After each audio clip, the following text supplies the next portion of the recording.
생산과 소비 브로그를 시작했습니다.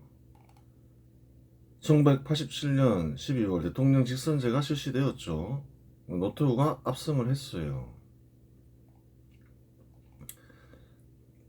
근데 한국 역사상 처음으로 그래요. 지역주의에 기반해서 선거가 치러졌죠. 원래 없던 선거였어요. 이런 선거는. 철저하게 지역주의에 각해서 그래요. 실시된 선거였다. 특히 보니까 호남에서 80% 이상, 광주에서는 94% 정도의 표가 김대중한테 쏠렸다. 호남의 대표 정치인이 그런 결과가 나왔다. 그럼 하필 왜 이 시점에 지역주의 정치가 시작됐느냐 따져봐야 되는 거예요. 본격적으로 나타난 거잖아요. 그전에 이런 선거가 없었다는 거예요.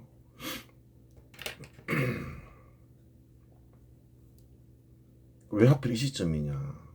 한번 전문적이지만 한번 접근해 보자는 거예요. 이게 사라졌으면 한 번으로 끝났다. 그러면 뭐 김영삼, 김대중 때문이구나. 그 지역의 유력 정치인이 있어서 이런 현상이 일어났구나. 그렇게 끝날 수 있는데 계속 이어지고 있잖아요. 김영삼, 김대중 다 죽었잖아요. 그럼 한번 살펴볼 필요가 있다는 거예요.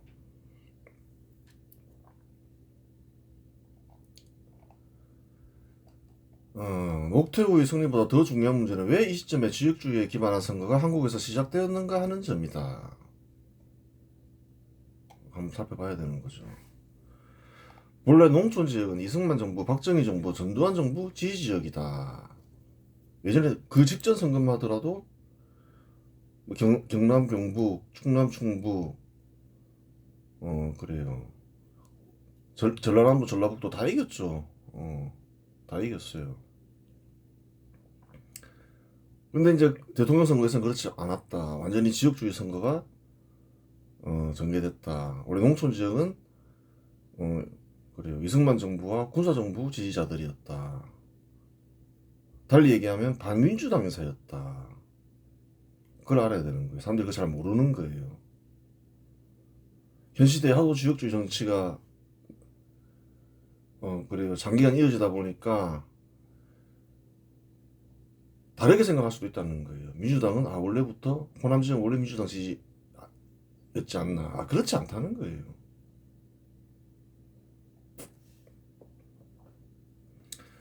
그 이유는 이승만 정부와 군사 정부는 농민들을 이롭게 했고 농민들도 그 사실을 잘 알았기 때문이다. 이롭게 했다는 거예요. 농민을 위한 정책을 많이 실시했죠. 농촌 지역은 오히려 근대국가 수립 반발 세력이 민주당계 정당을 싫어하면 반민주당 지역이었다. 그걸 알아야 되는 거예요. 역사를 모르면 농촌이 반민주당 지역이었어? 호남이 반민주당 지역이었어? 이렇게 생각할 수 있다는 거예요. 그 결과 1985년 선거까지 군사정부는 농촌 지역에서 선전했다. 왜 반민주당 지역이었느냐. 이해를 해야 되는 거예요. 이승만은 농지개혁을 통해 대부분의 소작농이었던 농민들에게 토지를 제공했다. 그렇죠. 자작농이나 뭐 지주는 뭐 별로 없었다는 거예요. 소작농이거나 뭐 반소작농이거나 그런 사람들이 대부분이었다는 거예요. 반대로 민주당계 정당의 뿌리인 한민당은 농지개혁을 반대한 것으로 농민들에게 알려져 있다. 그렇게 알려져 있죠. 반대한 정당이다. 농지개혁은 대부분의 농민들에게 이롭잖아요. 근데 반대했다. 민주당이. 농민들은 민주당을 좋아할까요? 싫어할까요? 당시 대부분의 국민들이 농민이었는데 싫어했다는 거예요. 거짓말하는 게 아니라 농민들은 대부분이 다 반민주당 인사였다는 거예요. 어느 지역에서건 마찬가지로. 사람들이 그걸 잘 모르는 거예요.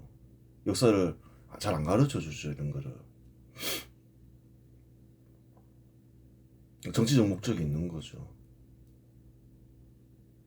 당연히 대부분의 농민들은 반민주당 세력이 되었고 농촌 지역은 반민주당 지역이 되었다.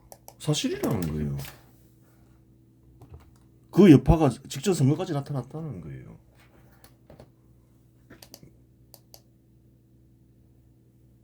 그래요. 군사정부는 반민주당 지역인 농촌 지역을 자신들이 지지 지역으로 만드는 데 성공했다. 군사정부는 새마을운동을 통해 농민들이 소득 향상, 환경 개선에 있었다. 그렇죠. 산업화 효과를 농촌에 퍼지는데 적극적으로 나선 거죠. 이로 인해 반민주당 정서가 강한 농촌 지역은 자연히 군사정부 지지 지역이 되었다. 농촌을 위한 정책을 쓰니까 농민들이 어떤가요? 좋죠. 군사정부를 다 지지했다는 거예요. 농촌에서는. 또 반민주당 정서는 계속 개성되어 왔던 거죠. 그래요.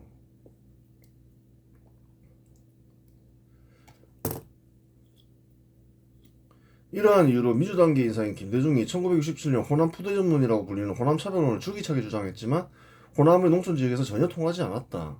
뭐 아예 통하지 않았다고 볼 수 있긴 어렵지만 거의 통하지 않았죠. 그 85년까지도 민주당이 이겼잖아요.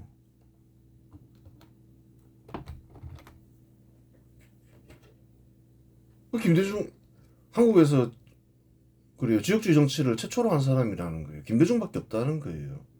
김대중의 주변 인사들이 있겠죠. 그 좋은 사람이 아니에요, 김대중이.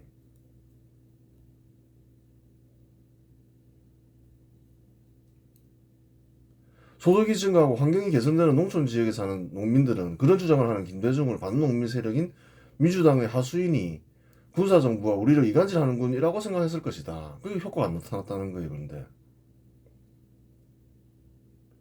왜? 민주당을 반농민 세력이라고 생각했다는 거예요. 그때에도. 뭐 김대중을 지지했다면 그냥 호남 정치인을 좀 키우자 뭐 이 정도였지. 뭐 민주당을 호남 사람들이 좋아하는 건 아니라는 거예요. 대부분이 농민이다 보니까. 근데 한국인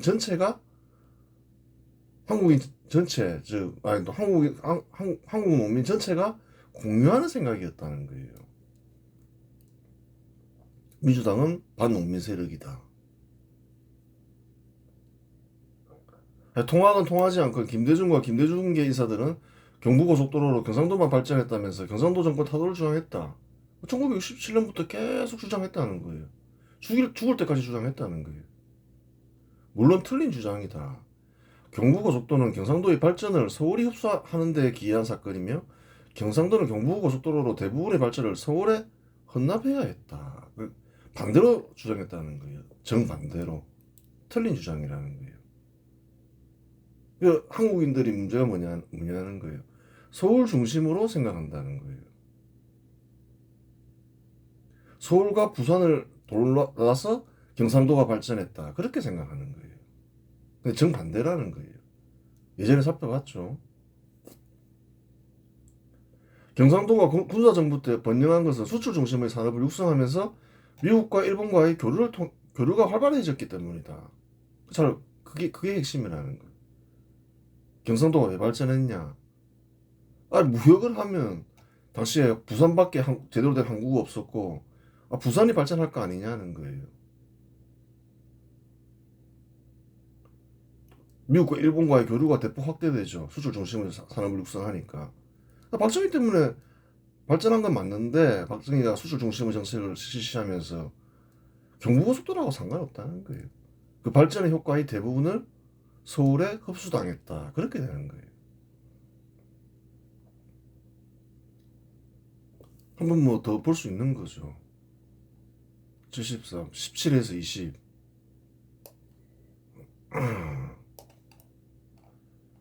사람들이 잘 모르는 거예요. 무역이 활발해진다. 그러면 어떻게 되나요? 중심이 되는 항구도시는 수도와 똑같이 발전한다는 거예요. 예를 들어서 미국과 뉴욕을 비교해 보라는 거예요.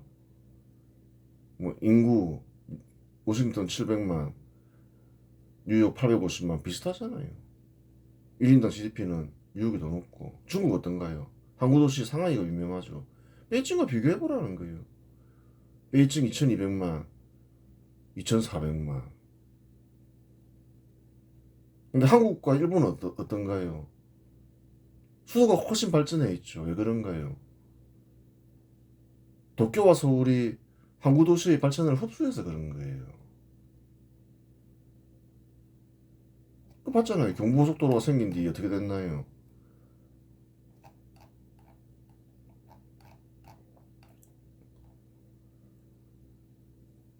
현시대 수출, 현시대 한국을 대표하는 기업들을 보라는 거예요. 한 몇 개만 그냥 뽑았지만.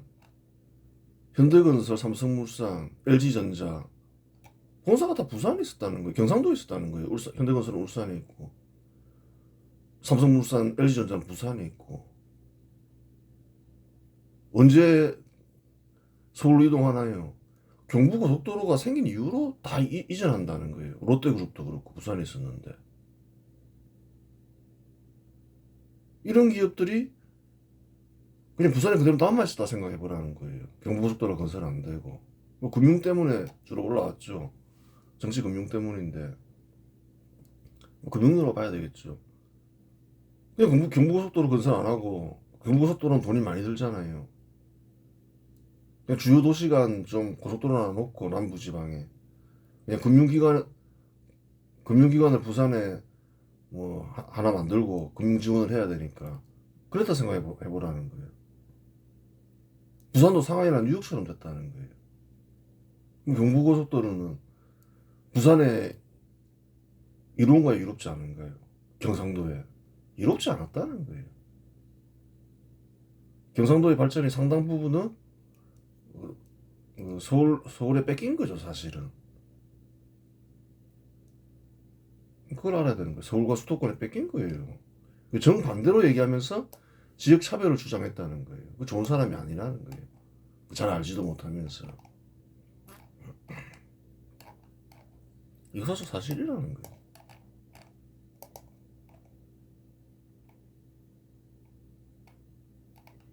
그래요. 말했잖아요. 아, 경부고속도로는 상관없다. 그거는 오히려 경상도의 발전을 수도권에 다 빼앗긴 거다. 그래요. 정확하게 적어놨다는 거예요. 수출 중심의 산업을 육성했기 때문에 경상도가 발전한 거지. 그 박정희 덕분이라 얘기할 수도 있죠. 근데 경부고속도로하고 경상도의 발전하고는 아무런 상관이 없다. 정반대되는 주장을 했다는 거예요. 하여간 김대중은 죽기 전까지 자신의 저지른 과오를 반성하지 않고 경부고속도로 건설로 인해 군사정부가 의도적으로 경상도를 발전시키고 전라도를 낙후시켰다고 주장했다. 죽을 때까지 그랬다는 거예요. 틀린 얘기를 하면서. 일제가 우리를 차별한 것도 민족 차별이라 했지 민족 감정이라 하지 않았습니다. 언어를 바르게 써야 해결의 실마리가 나옵니다. 지역 감정이 아니라 지역 차별입니다. 왜 경부고속도로 가지고 죽을 때까지 이랬다는 거예요. 다른 것도 뭐 생각했을 수는 있죠. 주로 경부고속도로로 얘기했으니까. 이거는 이제 1993년도에 얘기한 거고, 2010년에 한 얘기를 보라는 거예요. 가뜩이나 모든 투자가 경상도로 집중되고 전라도에는 푸대접 운운하는 이때 어찌 안쪽은 철도 복선이 있는 곳에 다시 고속도로를 건설하는 파행적 건설을 할 수 있는가? 2010년에 한 회고록에서 한 말이라는 거예요. 그 죽을 때까지 안 받겠다는 거예요. 틀린 견해를 계속 주장했다는 거예요. 일제에 비유한 건 뭔가요? 경부고속도로를 건설한 거는 조선총독부가 조선인을 차별한 것과 같은 거다. 이 얘기를 하고 싶은 거예요. 군사정부는 호남인을 경부고속도로를 놓음으로써 차별했다. 조선총독부와 똑같은 거다. 이런 얘기를 하고 싶은 거죠. 그 얘기잖아요, 사실. 딱 보면. 그런 사람이었다는 거예요. 알아야 되는 거예요.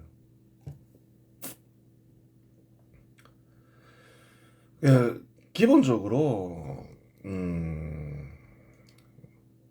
뭐 잘못된 이제 정반대로 얘기하고 틀린 견해로 했는데 한국에는 뭐 지역차별이 없죠. 제도적으로 있다고 볼 수는 없어요. 뭐 가수적으로는 그게 심각한 정도인지 봐야 되겠지만 뭐 제도적으로는 없다는 거예요. 인사, 뭐 공직자를 뽑을 때 한국은 특정 지역 중심으로 뽑지 않는다는 거예요. 이때도 마찬가지였다는 거예요. 시험으로 뽑았죠, 다. 고급 공무원이나 뭐 하급 공무원이나 아무 구역이 없다는 거예요. 또 이제 뭐 사적인 영역은 이제 경제인들이 알아서 할 건데 특별히 뭐 호남이건 경상도 사람이건 뭐 저기 뭐 북한 출신 사람이건 뭐 경제 활동을 다 자유롭게 했지. 어떤 지역 사람은 활동을 못하게 하고 어떤 사람은 활동을 하게 하고 그런 거 없었다는 거예요.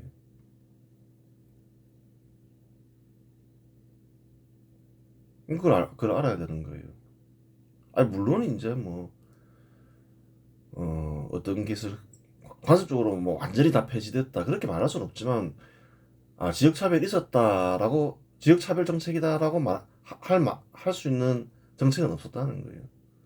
뭐 특정 지역 출신 사람들이 자기 지역 출신 챙긴다거나 특정 기업이 특정 지역 출신을 많이 입사시킨다거나 뭐 어떤 관습적인 거는 있겠죠. 있겠지만 뭐 쉽게 근데 그런 거는 또 그래요. 함부로 간섭하기도 어려운 거죠. 그런 거는 뭐 개인적인 그런 성향은 그런 건 뭐 그런 것도 이제 세월이 흐르면 많이 나아지겠지만 한국은 기본적으로 제도적으로 지역차별 정책을 쓴 적이 없어요. 지역차별 정 지역차별 정 차별을 얘기한 정치인이 있었지. 김대중이라고. 김대중만 그랬다는 거예요. 한국 역사상. 김대중 주변 인사들하고. 폐악질을 한 거죠.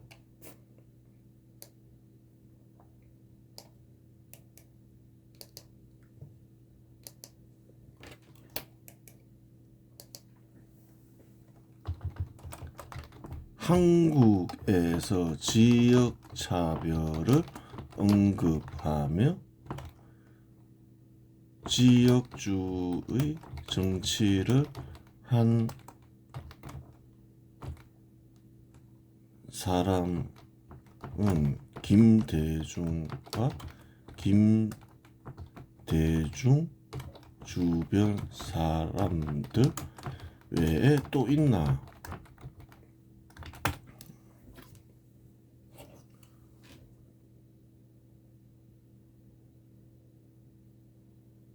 지역주의를 언급한 사람을 지역주의를 언급한 사람을 묻는 거야.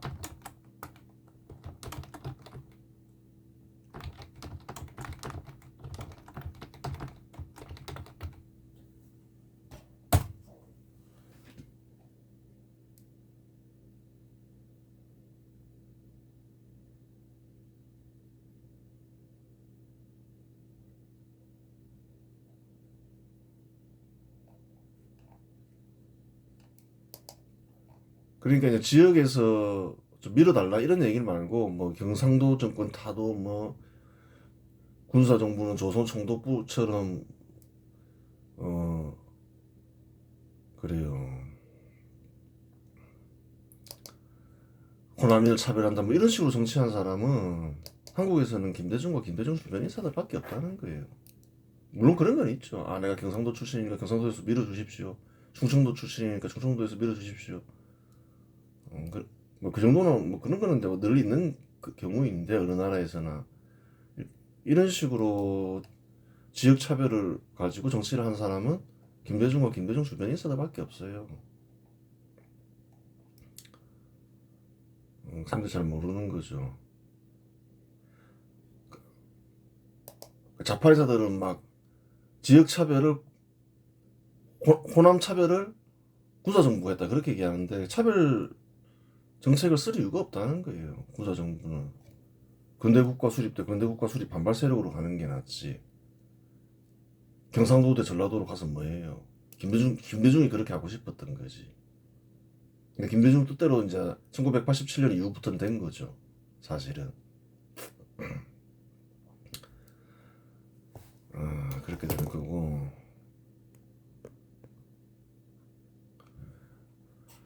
경부고속도로 건설을 지역차별 정책으로 보았는데 군사정부를 조선총독부에 비유하고 있음을 알 수 있다. 호남차별을 굳이 일제히 민족차별로 설명할 이유가 없기 때문이다. 그렇죠. 당시 경부고속도로를 건설한 것은 조선총독부가 조선인을 차별한 것과 같이 호남 주민들을 차별한 것이라고 주장했다. 그렇게 주장한 거라는 거예요. 한번 그릇된 견해에 사로잡히면 얼마나 주변에 폐악질하다가 죽을 수 있는지를 잘 보여주는 사례이다. 죽을 때까지 반성 안 했다는 거예요. 틀린 견해를 주장하면서. 1987년 지역주의에 입각한 선거가 치러진 데에는 몇 가지 이유가 있다. 그러면 이 시점에 왜 이제 김대중이라는 사람은 늘 그 주장을 했는데 선거 결과는 항상 지역주의에 기반한 선거가 아니었다는 거예요. 근데 진짜 1987년에는 왜 그러면 김대중 뜻대로 됐을까? 이제 그거를 살펴보자는 거예요. 1960년에 도시화율은 약 28%였는데 1970년에 도시화율은 약 40%에 이른다. 그 70년까지도 여전히 농민 인구가 많죠. 도시에 사는 인구 비중이 급격히 증가하긴 하지만 농촌에 사는 사람들의 비중이 훨씬 높다. 70년까지도 그랬죠. 다수의 국민들이 농민에게는 농민을 위한 정책이 중요했고 산업화와 새마을운동을 통해 농촌 정치 발전하니 군사정부를 반대할 이유가 없다. 아이고 대부분의 국민이 농민인데 농민을 위한 정책을 쓰면 농민들이 그게 좋아한다는 거예요. 도시 사람들 이렇게 살든 저렇게 살든 자기네들하고 상관없다 생각하는 거죠. 그러니까 김대중이 막 산업화 된다면서 경부속도로 때문에 경남에 도시가 생긴다면서 아무리 비판해도 특별하게 신경 안 썼다는 거예요. 그런데 도시화율은 1980년에 약 60%에 이르고 1987년에 약 75%에 이른다. 1980년 무렵 도시와 농민의 인구는 반반이었는데 1987년에 이르면 도시 인구가 농민 인구를 압도한다. 80년에 이르면 75%에 이르러버린다. 87년에 75%에 이른다는 거예요. 그럼 대부분의 국민은 이제 어디에 사나요? 25%를 제외하고 다 도시에 살잖아요. 그럼 농민은 어떻게 되나요? 이제 반반에서 소수가 돼버린다는 거예요. 즉 농민은 다수 국민에서 소수 국민으로 바뀌었다. 이런 부분이 하나 있다는 거예요. 여러 가지 요인들이 결합을 하겠죠. 이것만 가지고는 잘 산다 농민 개개인이 특별히 도시 어떤가요? 불만을 가질 이유가 없다는 거예요. 잘 살면. 또 다른 문제가 있었다는 거예요. 소수 국민이 되었다고 하여 친군사정부 세력인 농민이 군사정부에 대한 지지를 철회하고 친민주당 인사가 될 이유는 없다. 그렇죠. 농민을 위한 정책을 이승만 정부와 군사정부가 쓰는데 왜 그렇다고 해서 반농민 세력인 민주당의 인사가 되겠어요. 그럴 일 없다는 거예요. 다른 이유가 있다는 거예요. 그런데 도시 주민과 농촌 주민 사이에 소득 변화가 있었다. 1960년대에는 농민의 소득이 도시민보다 높은 편이었으나 산업화가 진행되면서 상황이 급격히 변했다. 소득의 격차가 생기기 시작했다. 60년대까지만 하더라도 농민의 소득이 도시민보다 조금 높은 편이었다. 이제 도시로 몰려가는 이주민들은 도시 빈민이라고 봐야 되겠죠. 많은 이들이 일단은 저임금으로 시작할 거 아니에요. 당시에는 산업이 크게 발전한 것도 아니고 그러다 보니까 농민의 소득이 더 높았다는 거예요. 근데 바뀐다는 거예요, 그게. 산업이 점점 고도화되면서 그런 거죠. 1970년대 초반 농민의 평균 소득은 약 100만 원으로 추정되는데 도시의 평균 소득은 약 120만 원에 이르렀다. 이제 추월이 된 거죠. 도시민의 소득이. 근데 큰 차이는 안 나잖아요. 1970년대 초 도시 주민의 소득이 농촌 주민의 소득을 추월하였다. 하지만 큰 차이가 나지 않으니 농민들은 문제로 삼지 않았다. 그냥 뭐 여전히 문제로 삼지 않았고 그냥 새마을 운동하면서 농민을 위한 정책을 쓰는 군사 정부를 더 좋아했다는 거예요. 그리고 민주당은 1948년 이후 반농민 세력을 했죠. 농지개혁 반대해서 반대한 걸로 인식하고 있죠. 그러니까 뭐 굳이 민주당이 찍을 수는 없다. 계속 그 분위기가 이어간 거죠.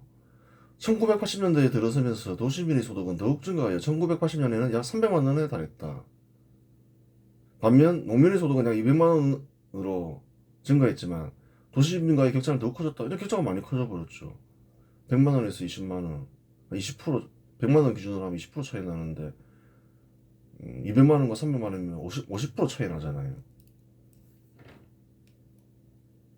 1987년에는 도시민의 평균 소득이 약 500만 원에 이르게 되면 농민의 평균은 소득은 약 300만 원으로 증가했다. 이로 인해 도시민과 농민 간의 소득 격차는 더욱 확대됐다. 점점 확대되면서 도시가 좋은 거구나.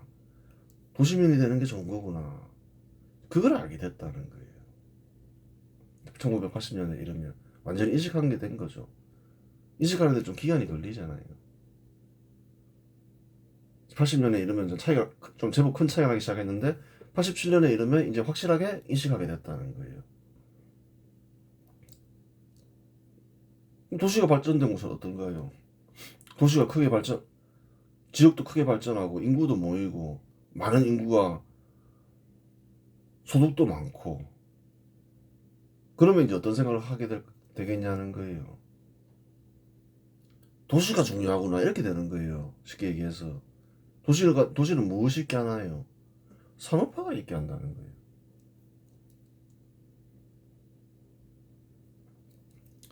소득 격차가 커지자 대부분의 한국인들은 직관적으로 깨닫게 된다. 누가 이런 걸 가르쳐 줬냐는 거예요. 그 시대에. 현 시대에도 잘 모르는 사람도 많은데 직관적으로 아는 거죠. 그냥 도시가 필요하다. 산업화가 필요하구나. 지역이 산업화되어야 지역이 발전하고 인구가 많아지면 나아가 주민의 소득이 증가한다는 사실을 알고 말았던 것이다. 그렇죠. 다 대다수의 주민들이 그걸 알게 됐다는 거예요. 농민이 대대손손 농민으로 살아야 한다는 법은 없고 누구나 자기가 속한 국가와 자기가 속한 지역이 잘 되기를 바라는 마음이 있다. 그런 마음이 있죠. 자기가 살았던 고향 또 자기가 살고 있는 지역 그 잘 되기를 바라죠. 보통 사람들은 일반인들의 심정인 거죠. 특별히 그걸 가지고 뭐 선인이 악인이 말할 필요는 없는 거죠. 그리하여 대부분의 한국인들은 지역 발전에 기여할 정당이나 정치인을 지지하기로 결정했다. 이 무렵 결정했다는 거예요. 87년에 이제 깨달았다는 거예요. 사회 구조에 큰 변동이 생기면서 잘 모르고 있다가 그와 같은 대부분의 한국인들의 결정이 도시화율과 소득 격차로 인해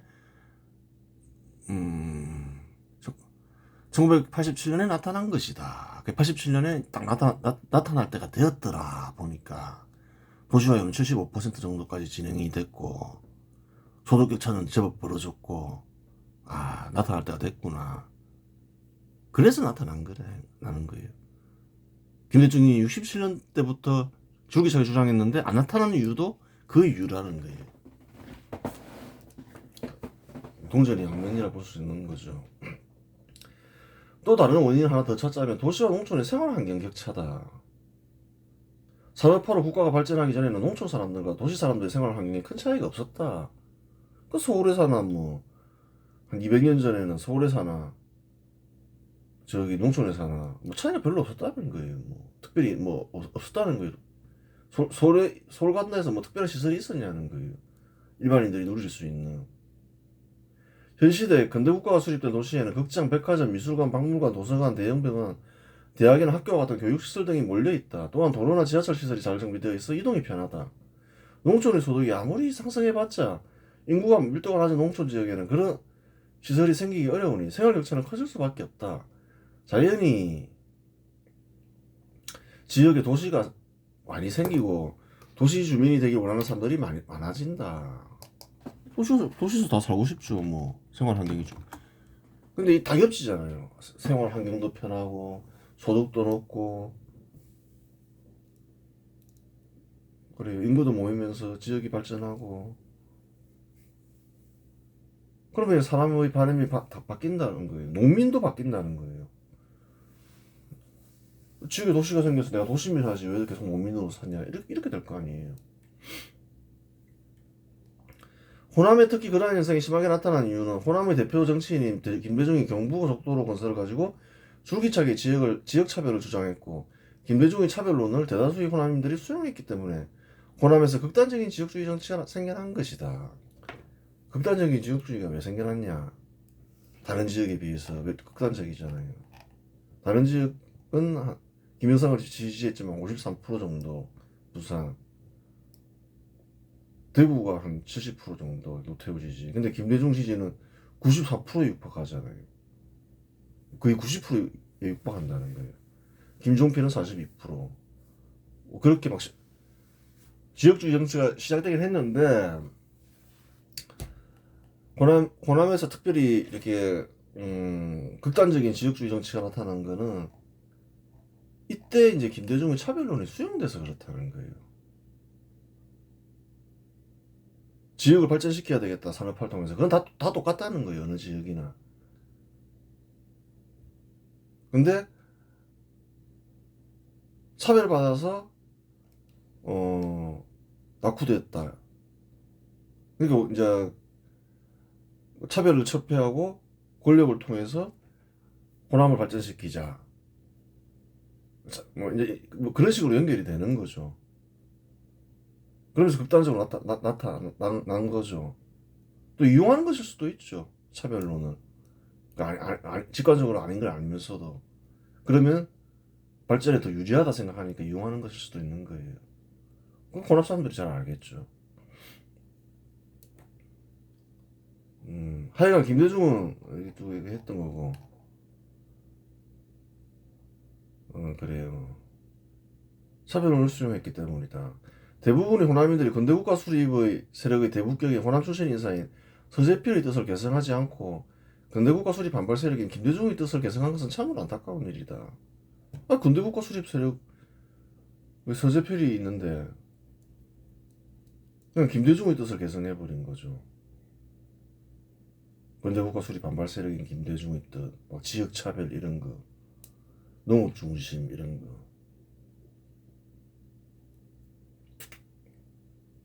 그래요.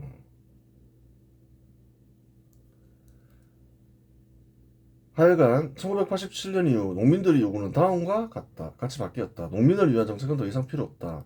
도시를 만들어달라. 도시민으로 살고 싶다. 그전에는 농민들이 농민을 위한 정책을 써주시오. 농지개혁이나 새마을운동처럼. 근데 이제 87년 이후에는 생각이 완전히 바뀐다는 거예요. 그런 거 필요 없다. 우리 지역에 도시를 만들어 달라는 거예요. 산업화를 통해서. 이 현상은 전 지역에서 나타났다는 거예요. 농촌이 많은 지역들.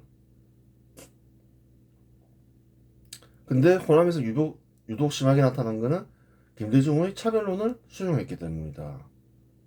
그 이유는 정말 그렇게 생각했을 수도 있고, 그게 이제 유리한 위치를 점하기 위해서 그랬을 것이다. 그렇게 보는 거예요. 1987년 생긴 지역주의 정치는 권력을 통해 지역의 산업을 육성할 수 있다고 생각하는 이상 지역주의 정치는 쉽게 사라지지 않는다. 그것 때문에 안 사라진다는 거예요. 국민들이 그렇게 생각하기 때문에. 현 시대도 안 사라지고 있잖아요. 그런 생각이 있다는 거예요.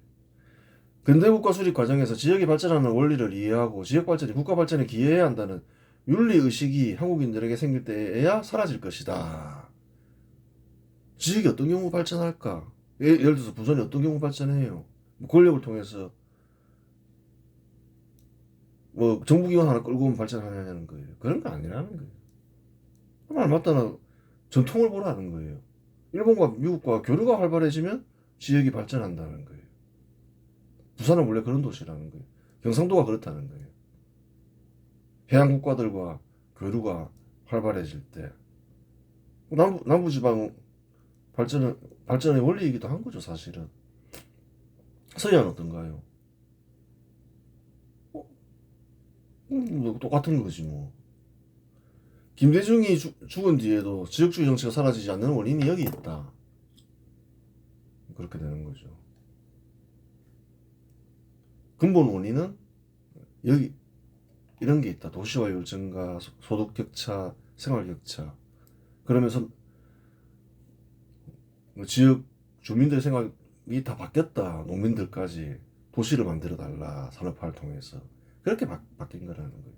그게 이제 소득 격차와 도시화율이 진행되면서 1987년에 딱 나타날 때쯤 나타났다는 거예요. 이번 시간에서 마치겠습니다.